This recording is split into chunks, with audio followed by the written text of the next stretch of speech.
Hey, everybody, and welcome back to another episode of Talking Threat Intelligence, sponsored by LifeRaft. I'm your host, Robert Value. And joining me on the show today is John Gill, Executive Vice President at Caseware. John, thanks for joining me today. Thanks. Good to be with you today, Rob. Thank you for having me. One of the things that we were talking about last week when we were kind of brainstorming ideas for this episode that I thought was really interesting that you mentioned was one problem that you're seeing with a lot of chief security officers or security managers when they're trying to build a tech stack. They're always looking for the magic solution that's going to allow them to do everything. And you were kind of explaining to me how this is preventing a lot of companies and organizations from building an effective tech stack for their security teams. Can you tell me a little bit more about that? Absolutely. Thanks, Rob. Yeah, great question. And look, there's a lot of different ways that chief security officers and chief information security officers can kind of address this issue. Technology is always evolving. And particularly now we see the advent of AI and machine learning and ChatGPT, consistent and ongoing changes in the environment really present a challenge to chief security officers and CSOs as well to be able to identify the kinds of technologies that are going to be able to keep both their people, their facilities, their supply chain, and their networks and their data safe. And, there are many different factors that kind of feed into that decision about the kinds of technologies that we should be adopting.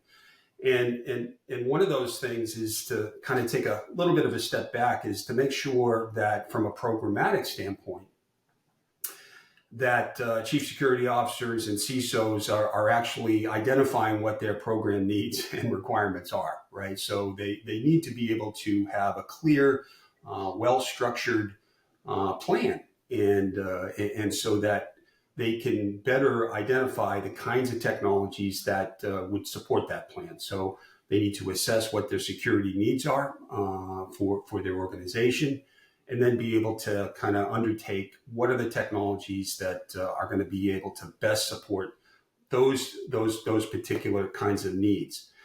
The other things that they need to consider are going to be integration and compatibility with existing systems, right? So most organizations have something in place. They're already using some kind of technology, and for some reason, they need to either change that technology, evolve it, or adapt, or bring new technologies in. So when they're looking at new technologies, is it going to be possible for those new technologies to be able to integrate and be compatible with existing technologies? Or are they going to be taking over completely? Budget is also obviously a big factor. So how much money are we going to be spending on this technology, not only in terms of what we like to refer to as CapEx and OpEx, right? So what am I going to be my capital expenditures, my immediate expenditures, first year out of the box, and then what are going to be my ongoing expenditures, so my operational expenditures for that software moving forward. Other things are vendor background, right? So vendor expertise and vendor background. Is this a new company? Is it a new technology? Has it been tested? Is it well regarded? Where is the technology built? Where is the coding done? And is that going to be able to fit in with my organization's compliance and regulatory and data protection and privacy requirements? So that's another consideration. Scalability, and we kind of touched on this earlier, is that technology going to be able to grow, or is it static? And as we grow as an organization, or as if I need additional functionalities for that particular technology, is it going to be able to grow with me? And so I need to be able to understand that. One of the things that I found to be interesting that's been happening over the last several years is that there are a lot of technologies out there that try to put everything in one package, right? So we can provide you everything from your physical security suite, cameras, access control, intrusion detection, threat assessments, OSINT, through the responsibilities that kind of lie under the chief information security officer, from network protection and data protection, investigations, executive protection, insider threat, workplace violence, all of these issues and programs. There are organizations out there that package all of these things into one. And so my sense is that one of the problems with that, or one of the challenges with that is when you have a technology like that, where everything is kind of sitting under one hood, is that you really have one point of failure, right? So now everything that all those programs that I just mentioned are at risk of a single point of failure. And so that's one of the challenges when you have these kinds of solutions where everything is kind of under one umbrella. The other consideration with that is that oftentimes these kinds of solutions bolt on applications that aren't purpose-built or aren't native to the original solution, where they may go out and acquire a functionality that they see that their customers are interested in, and they add that functionality on, slap a new logo on it, or the company or the existing company logo on it, and now it becomes part of the suite of services for that technology. And again, as a buyer, as a chief security officer, or as a chief information security officer, I would look at those kinds of solutions and make sure that they understand what the track record is and the success record is of that, and then make a decision and weigh that decision about, should I go for that all-in-one approach, or is it better for me to be able to identify solutions that are purpose-built for this particular functionality that I'm looking to solve, but also can integrate and be compatible with those other solutions as well. So hopefully I didn't go on too long with that answer, but that's kind of the landscape for what the challenges are for CISOs and chief security officers to be able to address that particular issue. No, thanks for that detail there, John. I was taking down a lot of notes. It was very comprehensive, and I wanna take this conversation in a bunch of different directions right now.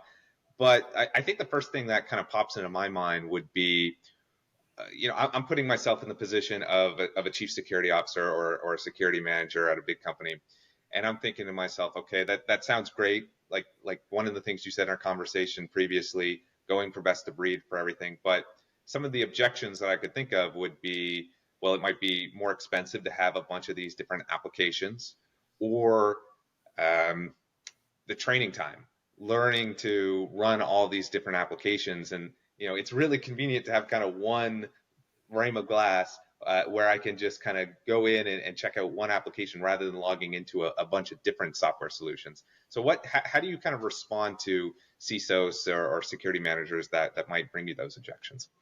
Yeah, well, I mean, you just brought up what would be if I was a vendor and I had one of these solutions that had everything under the hood. That would be one of the pitches that I would give to the CISO and to the chief security officer, that, hey, because we are all under one logo, all of those functionalities that you're looking for is from our company. Then our training time, our deployment time, our configuration time can be reduced. And then at the same time, whenever you have an issue, which always comes up with software for maintenance and support, you have one call to make. And so those are the advantages. There's no question that there's advantages to having those kinds of solutions.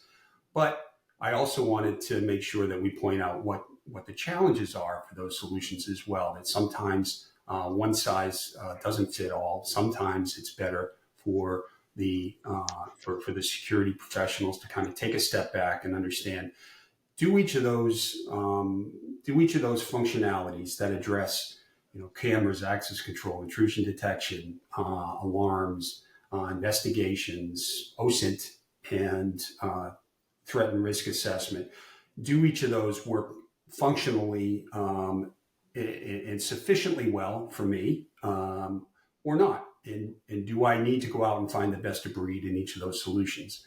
So again, I'm not stating any particular opinion, I think, but all I would like to do is to kind of raise the awareness of what the challenges are for CISOs to make in these kinds of environments, because it is It is something that comes up in every budget cycle when organizations are looking for new technologies.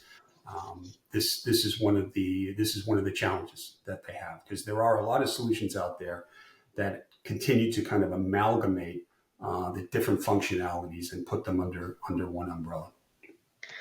I want to kind of dive in a little bit more. In your previous answer at the very beginning of the show, you laid out a bunch of different things that CISOs should be considering when starting to strategize their tech stack.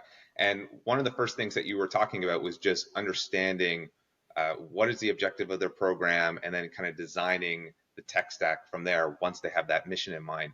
Can you elaborate a bit more on that?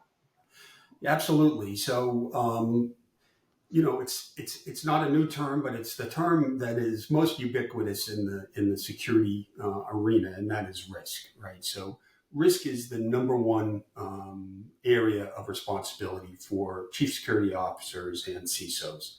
They need to be able to understand risk to their employees, to their facilities, to their supply chain, to their networks, and they need to be able to put programs in place that mitigate that risk. Gone are the days where the chief security officer of an organization sat in the at the loading dock just checking badges on the way in. Chief security officer positions, CISO positions, are now part of the C-suites in many of these organizations that are part of global Fortune 500, Fortune 50 companies, and that these individuals are expected to operate with the same kind of business principles that other executives within those C-suites are operating from. So they need to be bringing a business plan to the table, which is rooted in empirical data. And that data comes from being able to understand the risk to those assets that I mentioned earlier, and to be able to understand what those risks are, understand what the ongoing risks are, because risks aren't static, right? The risks are always changing. They're changing on a daily basis.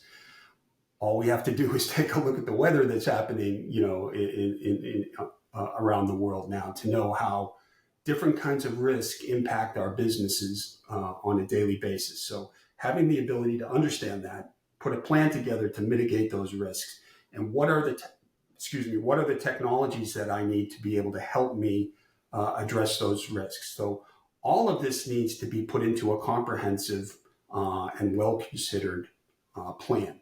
And typically those plans can go out 5 years. So a 1, 3, and a 5-year plan. It's always going to be changing, and it's always going to be adaptable based on changes that are happening. Clearly COVID turned the world on its ear and continues to do so, not as much now as it had a couple of years back. But all these types of changes require a plan to be adaptable, so that when these things happen, that the plan is flexible, scalable, and malleable enough to be able to adjust to that plan. So yeah, absolutely important is that these days you can't just wing it. There needs to be an actual strategy. And so as vendors, on the vendor side, we need to understand how our products fit into those plans. And we need to be able to show the kinds of efficiencies and the economies of scale and the way that we mitigate those risks. That's our challenge, is to show that we can bring you value by helping you address risks in these certain areas. Whether it's LifeRaft addressing risks from the OSINT and threat management perspective, or whether it's Caseware addressing risks from an investigations and data analysis perspective. It's important for vendors to be able to speak that kind of language, because that's what chief security officers and CISOs expect these days, is that you're going to be able to tell them, hey, this is how we can actually save you money. We understand you're going to be spending money on our products, but over the long term, save you money by mitigating risks in these particular areas. Now, risk is spread out across all kinds of different programs. Gone are the days again of it just being gates, guns, and guards, right? Security now is a tremendously comprehensive profession. So many different programs that CISOs and chief security officers have the responsibility for. On the physical security side, certainly those technologies that kind of support the physical security side of the house, like camera surveillance, video analytics, access control systems, and travel risk management programs, executive protection programs, threat assessment programs, and and then on the workplace violence, obviously, which is a huge issue now, and insider threat programs, which kind of can kind of straddle the line a little bit between the responsibilities of the chief security officer and the CISO. And we can kind of talk a little bit later about how those roles have kind of evolved and adapted and are merging or have merged in many circumstances. And then on the CISO side, certainly the major responsibilities are protecting the network and of an organization, and so data privacy and network security, and so it's nothing new, but it continues to evolve. That the physical security side of the house and the chief information security side of the house used to be kind of disparate responsibilities, but no longer. And at least from a technology standpoint, the technologies have adapted to be able to support both of those kinds of roles. But because everything these days is networked, right? Everything from toasters to refrigerators to cameras, certainly access control systems are so sophisticated now that it's become so important for these roles to be able to coordinate, and oftentimes they've merged organizationally into one role, or if they haven't, then they're at least sitting at the same table.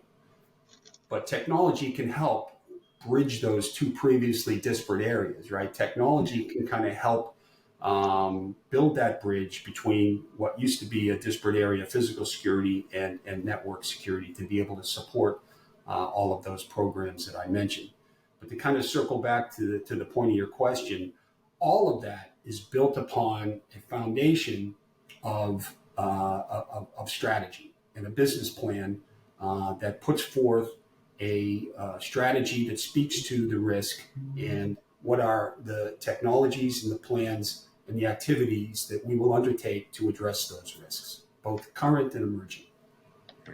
John, I love one of the notes I took down. I took down a bunch of notes in that answer there, but one of the ones I liked was the emphasis on the business plan and talking about the language of business. I've had so many CISOs and security leaders on the show over the past couple of years, and that's kind of the theme that you see from the people that are rising to the top of the profession. It's that ability to speak that language of business and communicate and partner well with the rest of the C-suite. Going back though, I want to circle back a bit into the criteria that you talk about when evaluating different vendors for building a tech stack. That's what I want to jump into. What are the kind of criteria that you think CISOs should be looking at when they're considering a vendor or considering the scalability of a particular solution? Well, first and foremost, does it address my requirements? Does it address my strategy? Will this technology address the requirements that I have? Now, typically, what will happen is, in most circumstances, companies like ours are going to respond to a solicitation, and that solicitation, it's going to have it'll be the result of a requirements gathering process that the company undertakes to be able to put out into the blogosphere, into the market area. These are our requirements. This is what we're looking for. In the case of LifeRaft, we're looking for an OSINT tool that can do the following thing, and in the case of Caseware, they're looking for an investigative case management solution that can do the following things. So most organizations these days will undertake that process, right? So they will put together an RFP or a tender, or in some instances they'll solicit that through an RFI, just a request for information, so that they can actually look out into the market and what technologies are out there to better inform that RFP to come down the line. Oftentimes, we'll see these companies might hire a third party consultant to be able to help them put these solicitations together. But it's almost always the case nowadays for most Fortune 500 organizations. They will put out some kind of a tender or an RFP, both domestically and globally. And so they would have identified those kinds of things that they feel are important for them to be able to, for a vendor or technology to be able to support. And then it becomes incumbent upon the respondees to be able to address those requirements, right? And so that therein begins the process of kind of negotiation between the organization and the vendor, because it's not often that vendors are going to be able to meet 100% of the requirements. In some instances, they have functionalities that the organization hadn't thought of. So that begins another process. So there's typically a process involved, and so in most circumstances, this is what you'll find these days. And then from the organization's perspective, all of those things that I mentioned before become paramount when they're trying to identify which of these vendors do we think are going to best fit the requirements that we put forward. And budget, while it's a consideration, oftentimes, and I would imagine you would find this to be the case as well, since LifeRaft has such a great tool, that and it's been the case for caseware as well. Sometimes it's not always the case that the lowest cost solution is the one that wins. It's almost always the case that it's the solution that better fits the requirements. And those requirements certainly run the gamut from functionality, but also those other things that are very important. So scalability and compatibility. So will this technology be able to grow with us? As our organization grows, many Fortune 50, 500 companies are acquiring other concerns, right? So they're adding, other organizations to their portfolio. They have their own security infrastructure. Can this technology that we're acquiring be able to adapt to that? Will it be compatible to those other solutions? Is it where is the code built? Where is the software constructed? Is that going to be a concern? Will it meet regulatory and compliance issues that I have as an organization that are important to me? Industry standards and compliance standards. Is it easy to use? Is it or is it difficult? Will my employees, my analysts, my investigators, my security operators, will they be able to understand the solution, or is it going to be too complicated for them to be able to use? Are they going to like it? The other thing that we find oftentimes as well, particularly with large organizations, is that not everybody within an organization wants change, right? There's going to be people that are part of security organizations that like the tool that they're using right now, and that they're going to be resistant to changing. So change management has to also be part of the capability of the incoming solution, the ability to be able to help that organization speak to their staff and identify and explain why this solution is going to be better, train them, and not only don't drop that software over the transom and say, see ya, good luck to you, just download this link and everything's going to be fine.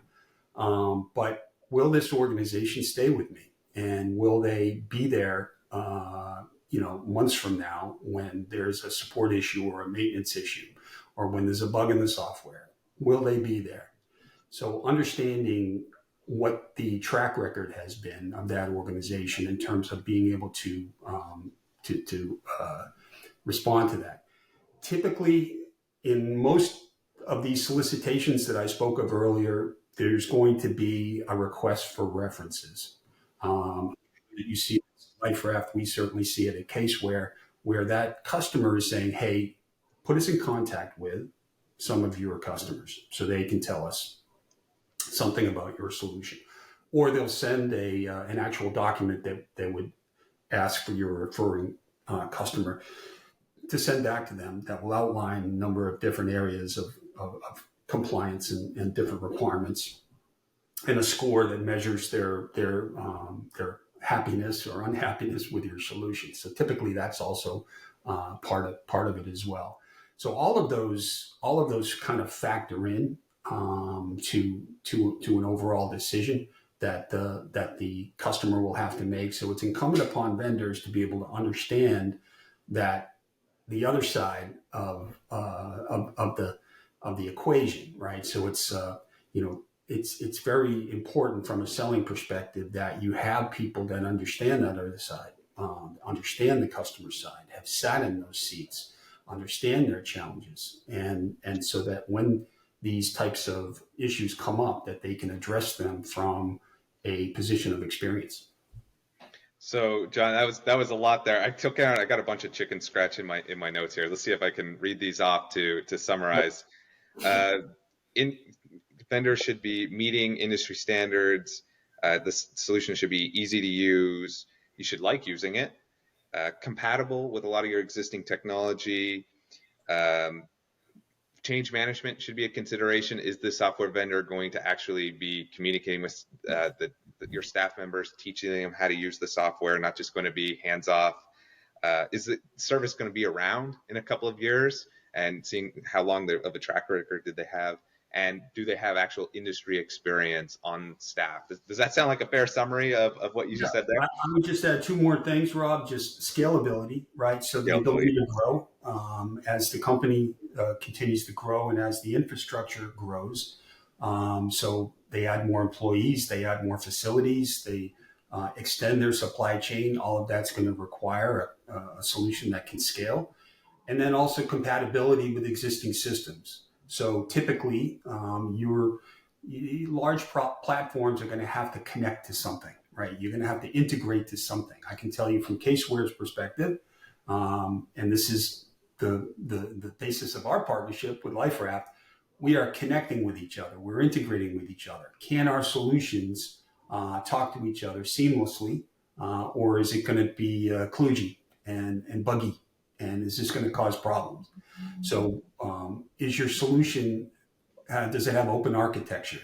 And does it have APIs that have the ability to speak to other solutions seamlessly? And what's that process going to be like? So compatibility is a very, very important issue, because most large platforms are going to have to talk to something else that's already in existence at a customer location.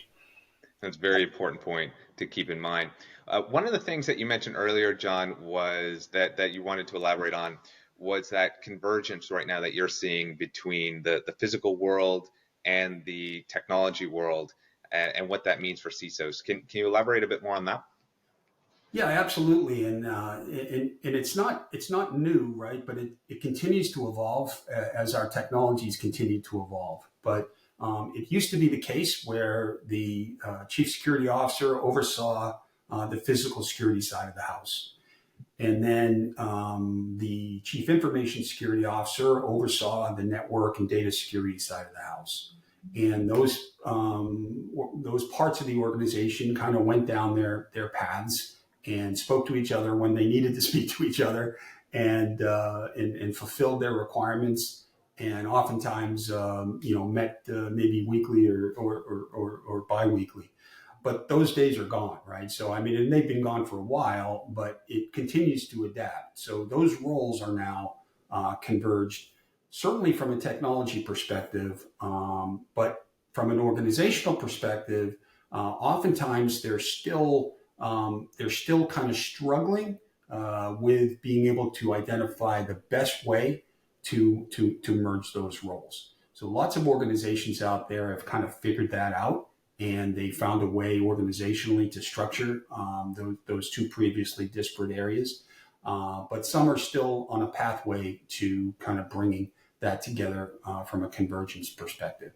On the technology side, it's important for vendors to be able to understand convergence in terms of chief security officer and chief information security officer roles, and how is their solution going to be able to support the requirements that those particular roles have.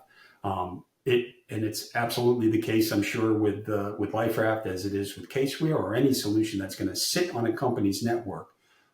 You need to be able to speak to that CISO and tell them how your solution, your software, is not going to mess their entire network up. And that's a very, very important conversation. So you may be, for example, selling into the physical security that side of the house, which is most of the time where Caseware sells into, because investigations almost always sits under the chief security officer. But you need to be able to speak to the chief information security officer, which oftentimes can be the same person, but you need to be able to speak to what their requirements are from an IT perspective. How is our software going to be able to meet your network security requirements, your privacy and your data requirements? Very important, both here in North America and overseas as well. Very important for vendors to be able to kind of make sure that they can speak that language and address those issues. What have been some of the best practices that you've seen? You mentioned there are two companies, those that are trying to figure out how to merge these two roles and those that have done it successfully. What have been some of the best practices that you've seen from the companies that have managed to merge these two different fields together into one role? Yeah, and again, it's not a one-size-fits-all kind of a thing, but it's definitely, I would say it's absolutely the case that those companies that have gotten out ahead and recognized the need to converge those roles are ahead of the game. And those companies that are still kind of viewing those as disparate functionalities, they are on a path to getting there, perhaps, but it's no longer the case that those roles can be divergent. And it's no longer the case where it used to be the case where chief security officers really didn't need to speak the IT and cybersecurity language. But there are just so many types of cyber exploits out there these days, and malware and other types of network security issues that impact upon the physical security side of the house, that chief security officers have to be able to be conversant in that IT language. So it's absolutely the case from a best practice standpoint that large organizations that have dispersed employees, dispersed facilities, dispersed supply chain, absolutely need to have either a converged organizational structure, or at least they're on a path to getting there with an understanding that they need to get there at some point in time. But the most successful security programs are absolutely those that have kind of figured out the convergence aspect of what those two previous disparate areas were. All right, John, we're coming up at all the time that I promised to take from you today. What's the main takeaway you want listeners to remember from our conversation? Well, I think from speaking as a vendor, and I've been fortunate in my life and my career where I've been on both sides, right? So I've been on the operational side, so I've seen things from a customer perspective, and now in my second career, I've been on the business development and selling side, and I've had an opportunity to see what it's like from a vendor perspective. So having from a vendor perspective, my main takeaway, I think, would be for vendors is to be able to understand what the roles and responsibilities are on the customer side, to understand what their challenges are, to understand kind of the history of the evolution of the chief security officer role and the chief information security officer role, what their responsibilities are within the organization, what their requirements are, how your solution can address their particular requirements, how your solution can help them mitigate risk in their organization and speak that language. To me, I think that's the biggest takeaway today is to be able to have that understanding. All right, and John, do you want to talk a little bit about the upcoming partnership announcement between LifeRaft and Caseware? Very excited about it. Thanks, Rob. So yes, so Caseware and LifeRaft are partners, but we're re-energizing our partnership with an integration, right? I spoke a little bit earlier about how important it is for platforms to be able to speak to each other and share data. From a Caseware perspective, we are a data aggregation and data analysis platform. We provide the end users with the ability to manage investigations by bringing data in from multiple sources. Sometimes that data is coming from public records. Sometimes it's coming from criminal records databases. Sometimes it's coming from existing sources that a customer has. But it also is coming from tools such as LifeRaft. So bringing open source intelligence data into our platform provides the ability for our end users to be able to enrich and enhance their investigations. So those investigations can take any shape or form that our organizations have, right? So we have customers in common across multiple verticals. We're in retail and manufacturing and pharmaceuticals and financial services. Each of those areas have their own specific responsibilities external to their organization. So pharmaceuticals may be conducting investigations having to do with brand protection. Manufacturing may be conducting investigations having to do with inventory shrinkage. So having the ability to pull open source data into our platform to help our end users enrich those investigations by going out through LifeRaft Navigator and pulling in that open source data is absolutely a value add to our customers. And we really are very, very excited about it and can't wait to start delivering that to them as soon as possible. Now, we definitely are excited about this too there, John, here at LifeRaft. And how can listeners reach out to you if they want to get in touch and learn more about the work that you're doing at Caseware? Absolutely. So we're on the web, www.caseware.com. And through our website, we have all kinds of materials there that are people that are interested can be able to download that, or they can reach out to me specifically if they'd like to. And my email address is john.gill@caseware.com. And I would love to have the opportunity to chat with people that have interest in this area. John, thanks for joining me today. Thanks, Rob. Enjoyed it.